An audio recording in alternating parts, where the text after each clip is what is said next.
Now tell me about this radio thing. Now, is this something, growing up you wanted to do? Yeah, all my life, growing up from about the time I was about 10 or so, I always wanted to be a radio DJ. Used to listen to TC and John Ed in the morning, Steve Shannon.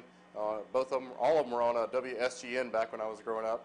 And I used to make tapes of me being a DJ and just never did anything with it. Always liked doing it. And then when I found out these guys were coming here to do this, I did what I could. I came out of retirement and volunteered to come here, and with the hopes of possibly getting a chance to do radio. Didn't know if it was a sure thing, because it's not my job. This is just extra stuff that I do. And then I got here, and one of the sergeants took me under his wing and trained me how to do radio, run the board. And I took over an 80s show on the weekend on a Sunday. And I used to do that, had a good response from that. People started responding really well, got lots of requests. And then, unfortunately, one of our soldiers who did the afternoon show, called the Afternoon Express, he was an older soldier and started having some health issues, and he had to go home, and we still needed to fill another 4 hours of radio every day. And I was what was left, and luckily I'd been trained, because it seems to go well. I get lots of response from the troops, lots of response from the local Iraqis who also can pick up our signal, and I don't know. I've been having a great time doing it. I'm living the dream. That's awesome. So, now, this isn't the day job. So what is the day job? Well, here or yeah, or is this home? all you do out there, out in Iraq? Well, I'm the executive officer of AFN Iraq. Okay. I help the commander pretty much do whatever he needs me to do, and help lead and guide the troops and make sure that the job gets done. Not only do we do radio, we also had video soldiers who would go out and film stories about soldiers, things going on in the country, and we would also send it back so that it could be picked up. We also had some products we had to do here for video, so we did radio and video. Radio was simple. It was a good process set in place, and then we just continued on with it. Okay. Now, this is your fourth tour duty? Yes, fourth tour duty. The first one was in Afghanistan in 2001. We were the first public affairs unit. I was there with, at the time, he was Major A.C. Roper. Now he's General A.C. Roper, just recently promoted in the last 2 weeks. He's also, you probably know him as the Birmingham Police Chief, A.C. Roper. Mm-hmm. I went with him in 2001 to Afghanistan. And then again, I went back in 2004. Mainly stayed in Kuwait. I was in Iraq for about 2 months in southern Iraq. And that was with the 375th Transportation Group out of Mobile. And then in 2008, I joined a unit from New Orleans, the 215th MPAD, and we went to Balad. Of course, I started out in Balad, but I didn't stay there long. I ended up going down to southern Iraq in Talil, and then I was in Basra with the British forces for 6 months as the American public affairs officer down there. That was a great time working with the Brits. So have you done radio each step of the way, or is this latest one just kind of the first time? This is the first time. This is the first time I was with a broadcast operations detachment. There are 4 broadcast operations detachments in the Army Reserve, and they pretty much all they do is one of their missions is to run radio. The other is to provide video services. And this is the first time I've been in a BOD, and so it was the first chance I had to do radio. Okay. Now, 80s music. Yes. Is that something you were given, or did you pick that genre? Well, we had a show already for 80s, and I graduated from Ramsey in 1985. And I'd like to say, go ahead, go Rams. We're still undefeated. And we just got a football team last week, so we're excited. Cool. Anyway, I graduated in 1985 and grew up with the 80s, loved the 80s. And there are a lot of soldiers here in Iraq, older soldiers like myself, who like the 80s, and they tuned in for the 80s show. What's your favorite artists of that generation? Wow, man, killing me. Of course, my favorite group of all time is a little group nobody's ever heard of called the Nylons, a cappella group. They did the song Kiss 'Em Goodbye. I do like Night Ranger with Sister Christian, Motley Crue, Van Halen. Who doesn't like Van Halen? Just about every popular group back in the 80s, I'm all for them. Okay.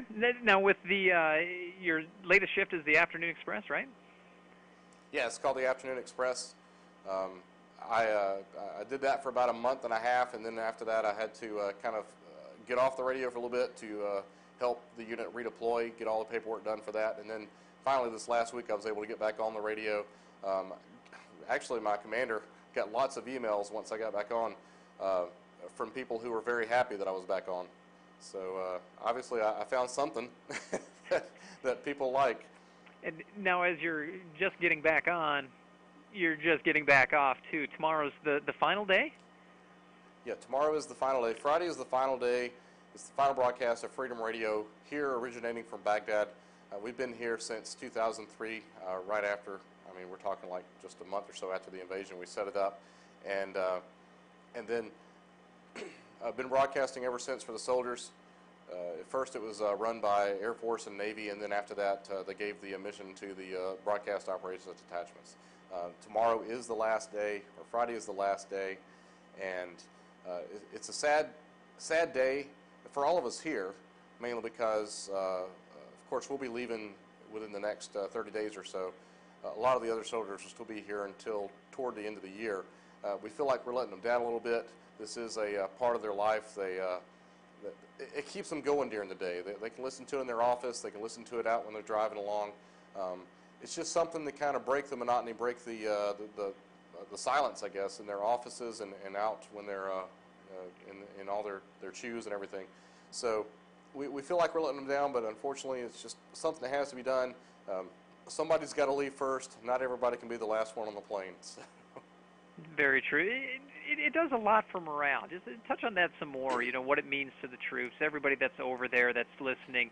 You know, because back here we only hear so much. Everybody's on the front line over there. Just talk about the morale and how it's uplifting to have a service like this. We get emails and we get posts to our Facebook every day about soldiers telling us what a great job we're doing to help them. It's just that we joke that every day here is like Groundhog Day, like the movie, where every day is exactly the same. About the only difference you have is about the only way you can tell what day it is by what they serve at the DFAC. You know, today is fried chicken, so it must be Tuesday. And otherwise, that's about the only way you know the difference. And we give them something that just raises them up. We hope to play the music that really lifts them up. We do our best to play the current hits back in the States from all the lists. We have to be something for everybody. We have to play country. We have to play R&B. We have to play top 40s. We play all that within an hour. So we're trying to be something for everybody because we never know what song is going to pick somebody up. I got a phone call from a guy in Toledo who he wanted to hear Mickey by Tony Basil. And, you know, it's just one of those songs that I just personally don't, you know, if I had a chance to request a song, it's not the song I would request. No. But he said that he had broken his CD, and until his wife was able to send him another one, he wanted to hear Mickey. So I played it for him, and obviously that was a good part of his day. And we have other, so we had another one where a soldier, we got a request on our Facebook page from a family member of a soldier here, and they said that soldier had told them to request a song here, and he would hear it, and it just means a lot to the guys. It was actually our morning crew who got that request. It means a lot that the soldiers took time out of a Skype or out of a phone call or something where they were talking to their family member, and they said, yeah, I like to listen to this radio station over here, and if you would request a song from them, I can hear it. You know, it just gives us a good feeling that we are doing our job. We're making life just a little bit easier here for the soldiers. That's cool. Now, you're originally from where again? Born and raised in Birmingham. And I think East Lake, but I moved to Argo. And your your wife lives or works UAB or something like that, right? Yeah, she works at UAB. She's okay, a research nurse in the neonatal section. Cool deal. And so now with the tour wrapping up there with the radio, when are you returning back here? I should be back sometime right before Halloween. You excited? And, I'm looking forward to that because yes, Halloween in Argo is a great. That's a great holiday in Argo. You know, we don't have much going on in Argo, but Halloween, that's ours. And no, everybody gets out and just sits out on the lawns, and the kids drive through. And of course, mine is the last neighborhood. I like to joke that you go up Argo Margaret Road and turn left into Rue Lane, and just as you start to hear the banjo music, you turn left into my subdivision. And because after me is all the trailers and everything. And people actually drive. They bus in to do Halloween in our neighborhood because we're like that first neighborhood they come to. And people will drive up to our house, get out, the kids will get out, come down, get candy, get back in the car, go to the next house, get out. It's just funny to watch. The fire truck comes and sits in the middle of our subdivision, so it's a lot of fun. I'm looking forward to getting back for that. That's awesome. And I think Lily will have fun doing that. Yeah, she loves Halloween. We usually have a family friend come and take her trick-or-treating. She's been doing this for like the last 5 years, I think. She's a freshman down at Alabama. I'm not sure she's going to be able to make the trip back. She's also in the $1 Million Band, so I don't know if she'll be able to make that trip back to take Lily trick-or-treating, but we'll make do. Good deal. All right. Well, I think that's it. I got one more story for you. You bet. Okay. Of course, I live in Argo, a little small town.